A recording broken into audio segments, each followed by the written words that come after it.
मेरी शादी एक ऐसे आदमी के साथ हुई थी जो कभी बाप नहीं बन सकता था, लेकिन मेरे ससुर जी मेरा बहुत ख्याल रखते थे। उनकी उम्र 60 साल थी, लेकिन दिखने में वो किसी पहलवान से कम नहीं लगते थे। मेरे पति अपना ज्यादातर समय अपने ऑफिस में ही बिताते थे, लेकिन तब तक मेरे ससुर जी मुझे बिल्कुल भी अकेला नहीं छोड़ते थे। वो हर तरह से मेरा ध्यान रखते थे। शादी के 5 महीने बाद ही मेरी तबीयत खराब हो गई। जब मेरा पति मुझे हॉस्पिटल लेकर गया तो डॉक्टर ने कहा, मुबारक हो, तुम्हारी पत्नी मां बनने वाली है। एक सामान्य पति पत्नी की जिंदगी में ये सबसे बड़ी खुशखबरी होती है, लेकिन हम दोनों ये खबर सुनकर हैरान रह गए थे। और जब मुझे पता चला कि ये बच्चा किसका है, तो मेरी तो जान ही निकल गई। क्योंकि हेलो दोस्तों, आज की इस रोमांचक कहानी में आप सभी का स्वागत है। मेरा नाम साक्षी है और मेरी उम्र लगभग 30 साल है। मेरी अभी तक शादी नहीं हुई थी, क्योंकि मेरे माँ बाप बचपन में ही गुजर चुके थे। मैं अपने भाई बहनों में सबसे बड़ी हूँ और मेरे ऊपर मेरी 2 छोटी बहनों की जिम्मेदारी भी थी। मैं छोटी मोटी नौकरियां करके अपना और अपनी बहनों का पेट पाल रही थी। धीरे धीरे करके मैंने अपनी दोनों छोटी बहनों की शादी कर दी, क्योंकि अगर मैं पहले शादी कर लेती तो उन दोनों की देखभाल के लिए कोई भी नहीं होता।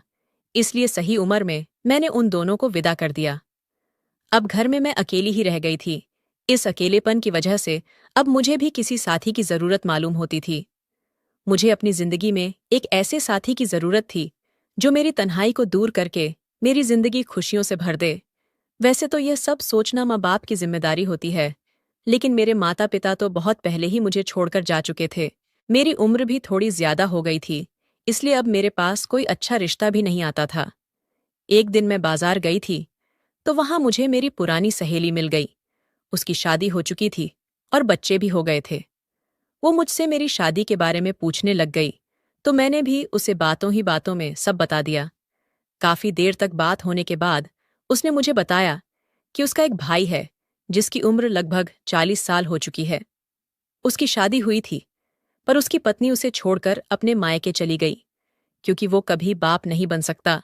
उसके घर में रुपयों पैसों की कोई कमी नहीं है, पर जब से कुछ रिश्तेदारों में ये बात पता चली है, तब से उसके लिए रिश्ते आना बंद हो गए हैं और अब वो कुंवारा ही है। ये सब सुनकर मेरे दिमाग में एक ख्याल आया। मैंने अपनी दोस्त से कहा कि अगर तुम अपने भाई की शादी मुझसे करवा दो तो मैं तुमसे ये वादा करती हूँ कि मैं उसको छोड़कर कहीं भी नहीं जाऊंगी और उसको किसी बात के लिए ताना भी नहीं दूंगी। उसने हैरानी से पूछा, तुम उसकी सारी सच्चाई जानने के बाद भी उससे शादी करने के लिए तैयार हो? मैंने उससे कहा, तुम्हें तो पता ही है कि मेरी छोटी बहनों की शादी के बाद मैं बिल्कुल अकेली पड़ चुकी हूं। इस तरह जीने से तो अच्छा है कि मैं तुम्हारे भाई का सहारा बन जाऊं और वो मेरा सहारा बन जाए। आखिर मैं कब तक अकेली रहूंगी? अब मुझे भी एक साथी की जरूरत महसूस होती है। बच्चे नहीं भी होंगे तो क्या हुआ, कम से कम जिंदगी के इस सफर में हम दोनों अकेले तो नहीं होंगे।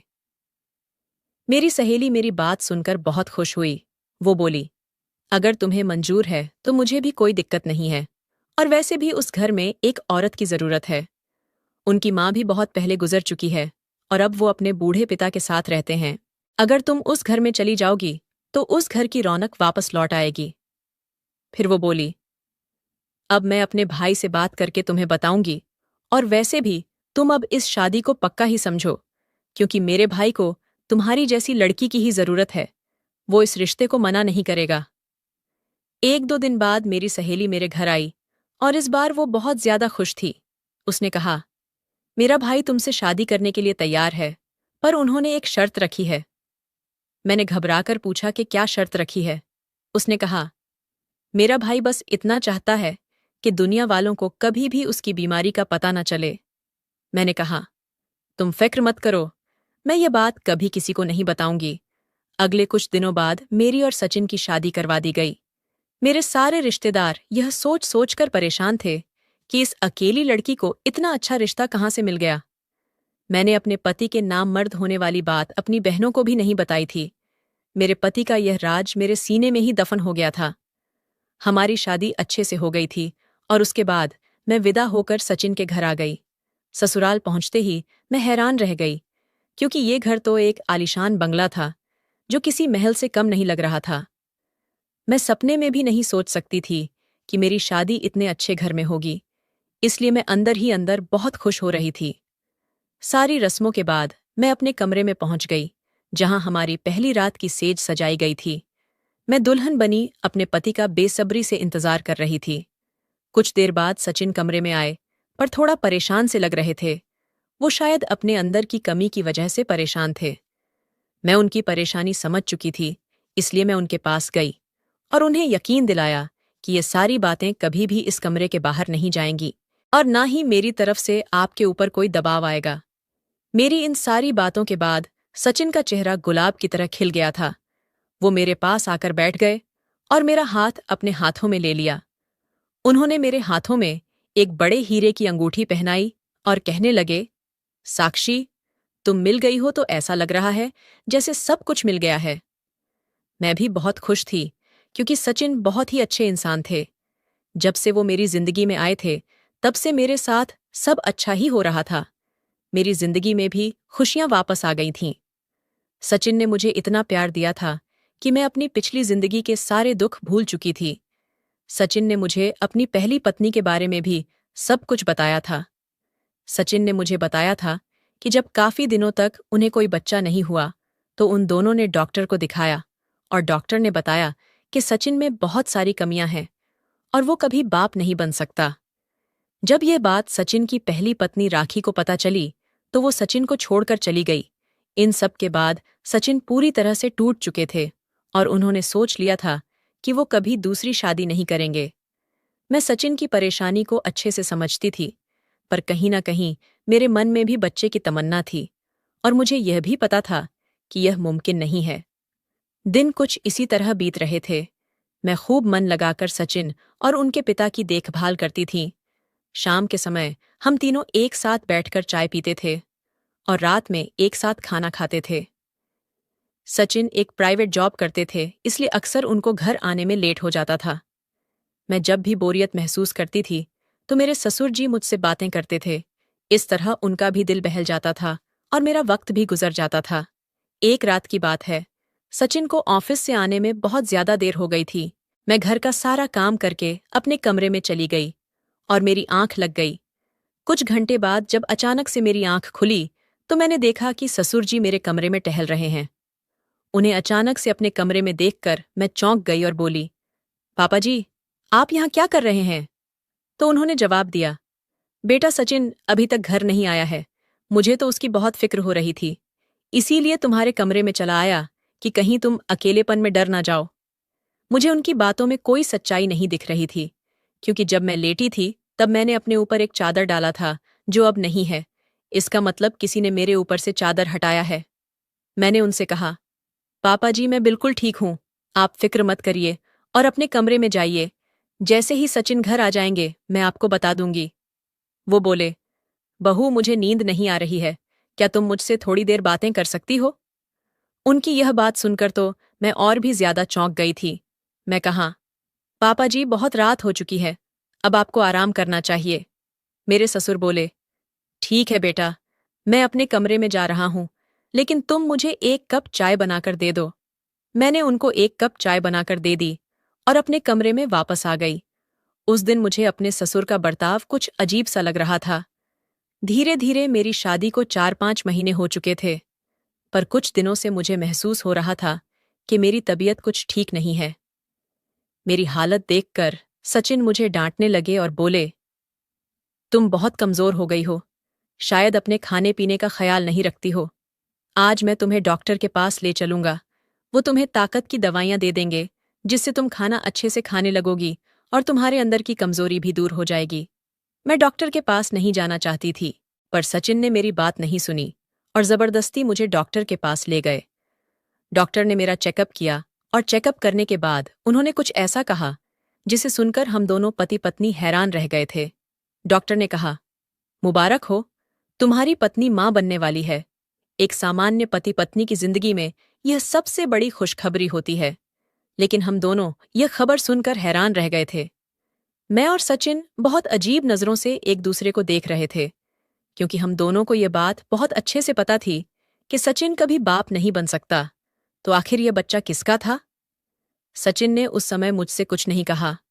उन्होंने डॉक्टर के हाथ से रिपोर्ट ली और बिना कुछ कहे मुझे बाजू से पकड़कर गाड़ी तक ले आए। रास्ते में भी उन्होंने मुझसे कोई बात नहीं की और मुझे भी कुछ समझ नहीं आ रहा था कि आखिर यह सब क्या हो रहा है। जब हम घर पहुंचे तो ससुर जी बाहर बैठकर हम दोनों का इंतजार कर रहे थे। मेरे घर पहुंचते ही ससुर जी ने मुझसे पूछा, बहू, तुम्हारी तबीयत कैसी है? सचिन ने गुस्से में रिपोर्ट फेंकते हुए कहा, आपकी बहू प्रेग्नेंट है, जबकि ये बात हम तीनों को बहुत अच्छे से पता है कि मैं कभी बाप नहीं बन सकता। इसका मतलब ये बच्चा मेरा नहीं है, और अगर मेरा नहीं है तो फिर ये बच्चा किसका है? ये सब देखकर मुझे चक्कर आने लगे थे और मैं बेहोश होकर जमीन पर गिर गई, क्योंकि मुझ में यह सब बर्दाश्त करने की हिम्मत नहीं थी। मैं बेकसूर थी, लेकिन मेरा पति मानने को तैयार ही नहीं था। सचिन की सारी बात सुनकर ससुर जी कहने लगे, तुम थोड़ा सोच समझ कर बात किया करो, ये तुम कैसी बातें कर रहे हो? मैंने सचिन से कहा, मैं नहीं जानती कि ये बच्चा किसका है, लेकिन मैं इतना जरूर जानती हूं कि मेरी जिंदगी में आपके अलावा और कोई भी नहीं है। सचिन ने गुस्से से गरजते हुए कहा, तुम बिल्कुल चुप रहो। आज मुझे समझ आया है कि तुम्हारी शादी क्यों नहीं हो रही थी। अगर मुझे पता होता कि तुम इस तरह की लड़की हो तो मैं कभी भी तुमसे शादी नहीं करता। लेकिन मैं इतना बेवकूफ नहीं हूं कि किसी और के पाप को अपना नाम दूं। तो बेहतर यही होगा कि तुम अपना सारा सामान उठाओ और इसी वक्त मेरा घर छोड़कर चली जाओ। ससुर जी ने सचिन को समझाने की बहुत कोशिश की, लेकिन वो किसी की भी बात सुनने को तैयार नहीं थे और आधी रात को सचिन ने मुझे घर से निकाल दिया। मेरे पास अब कोई रास्ता नहीं बचा था, इसलिए मैं वापस अपने घर आ गई। मैं अभी भी वही सब सोच रही थी जो सचिन ने मुझसे बोला था। ये सब सोचते सोचते मेरी तबीयत बिगड़ी जा रही थी, लेकिन मुझे अभी भी सचिन की ही परवाह थी, क्योंकि मैं उनसे बेहद प्यार करती थी। मैं रोते रोते जमीन पर ही सो गई। मेरी आंख तब खुली जब सुबह मेरे दरवाजे पर दस्तक हुई। मैंने दरवाजा खोला तो सामने मेरी वही सहेली खड़ी हुई थी। उसको देखकर मैं उसके गले लगकर रोने लगी और बोली, मैं बेकसूर हूं और मुझे नहीं पता है कि ये बच्चा मेरे पेट में कैसे आया। वो बहुत देर तक मेरे पास बैठी रही और मुझे समझाती रही। उसने कहा, चिंता मत करो, सब ठीक हो जाएगा, और इतना कहकर वो चली गई। उसके जाने के बाद मैं बहुत देर तक यही सोचती रही कि मेरी जिंदगी में सचिन के अलावा कोई भी नहीं है, तो फिर ये बच्चा किसका हो सकता है? अचानक से मेरे दिमाग में उस रात का ख्याल आया जब सचिन ऑफिस से वापस नहीं आए थे और ससुर जी मेरे कमरे में टहल रहे थे। बहुत सोच विचार के बाद मेरे दिमाग में ये बात आई कि कहीं ससुर जी ने ही तो ये सब नहीं किया है, क्योंकि शादी के बाद मेरी जिंदगी में अगर सचिन के अलावा कोई और था तो वो ससुर जी ही थे। सचिन तो अक्सर ऑफिस से घर आने में लेट हो जाते थे और रात को खाना खाने के बाद जब मैं अपने कमरे में जाकर सो जाती थी तो कहीं उन्होंने ही तो कुछ नहीं किया। उनका मेरे ऊपर प्यार जताना और हद से ज्यादा मेरा ख्याल रखना आज मुझे खटक रहा था। मैं बस यही सोचती रहती थी कि मैं कैसे खुद को बेकसूर साबित करूं और कैसे अपने पति के साथ जिंदगी की नई शुरुआत कर पाऊं। 1 महीने बाद मेरी सहेली सचिन को लेकर मेरे घर आई। सचिन को दरवाजे पर देखकर मैं हैरान रह गई थी और मुझे समझ नहीं आ रहा था कि आखिर सचिन मुझे लेने कैसे आए। पर मेरे लिए तो इतना ही काफी था कि मुझे दोबारा सचिन की जिंदगी में शामिल होने का मौका मिल रहा है। मैं बिना कुछ कहे उन दोनों के साथ गाड़ी में बैठकर अपने ससुराल चली आई। जब मैं घर पहुंची तो मैंने देखा कि हमारे पूरे घर को फूलों से सजाया गया था। ससुर जी ने फूल मालाओं से मेरा स्वागत किया। मैं यह सब देखकर बहुत हैरान थी कि आखिर यह सब हो क्या रहा है। मेरी सहेली ने मुझे बड़े प्यार से गले लगाया और बोली, तुम्हारा बहुत बहुत शुक्रिया कि तुमने मुझे बुआ बनने का मौका दिया है। तुमने इस दुनिया की सबसे बड़ी खुशी मुझे दी है। मैंने अपनी हैरत भरी निगाह सचिन पर डाली तो सचिन शर्मिंदगी से अपनी नजरें झुकाए खड़े थे। मेरी सहेली मुझे सारा सच बताने लगी। उसने बताया कि पापा को तुम्हारे ऊपर पूरा भरोसा था कि तुम एक बहुत ही अच्छी लड़की हो, इसलिए उन्होंने दोबारा से भैया को उस लेडी डॉक्टर के पास भेजा। भैया ने उनसे कहा, डॉक्टर साहिबा, आपने कहा था कि मेरे अंदर एक कमजोरी है जिस वजह से मैं कभी बाप नहीं बन सकता, लेकिन मेरी दूसरी पत्नी प्रेग्नेंट हो गई है, तो फिर ऐसा कैसे हो सकता है? तब उस लेडी डॉक्टर ने भैया को बताया, दरअसल आप में कोई प्रॉब्लम नहीं थी। आपकी पहली पत्नी को आपसे छुटकारा चाहिए था, इसलिए वो आपको ऐसी दवाइयां देती थीं ताकि सारा इल्जाम आपके ऊपर आ जाए और वो आपसे ढेर सारे पैसे वसूल कर ले। उसी ने पैसे देकर मुझसे झूठी रिपोर्ट बनवाई थी। सचिन ने मुझसे अपने की माफी मांगी, लेकिन मुझे उनसे कोई शिकायत नहीं थी, क्योंकि उनकी जगह अगर कोई और भी होता तो शायद वो भी यही करता। मैंने अपनी ननद को गले से लगा लिया और उसको बहुत सारा धन्यवाद दिया। मैंने ससुर जी के पैर छुए, क्योंकि मैं उनके बारे में भी बहुत गलत सोचने लग गई थी। उन्होंने मेरे सिर पर हाथ रखा और कहा, बेटा, ये सारे रिश्ते बहुत ही नाजुक होते हैं और हमें इन रिश्तों को बहुत ही प्यार से संभाल कर रखना पड़ता है। कभी कभी मामूली गलती की वजह से बहुत गहरे रिश्ते भी चुटकी में खत्म हो जाते हैं।